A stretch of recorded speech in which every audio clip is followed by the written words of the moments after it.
உண்டான காயம் இங்கு தன்னாலே ஆறிப்போன மாயம் என்ன பொன்மானே பொன்மானே. என்ன காயமான போதும் என் மேனி தாங்கிக் கொள்ளும் முந்தன் மேனி தாங்காது சிந்தேனே. என் காதல் என்னவென்று சொல்லாமல் ஏங்க ஏங்க அழுகை வந்தது. எந்தன் சோகம் உன்னை தாக்கும் என்றென்னும் போது வந்த அழுகை நின்றது.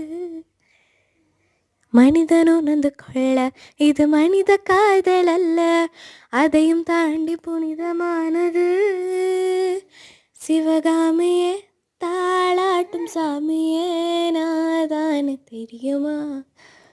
ஓ அபிராமியே சிவனில் நீயும் பாதியே, அதுவும் உனக்கு புரியுமா.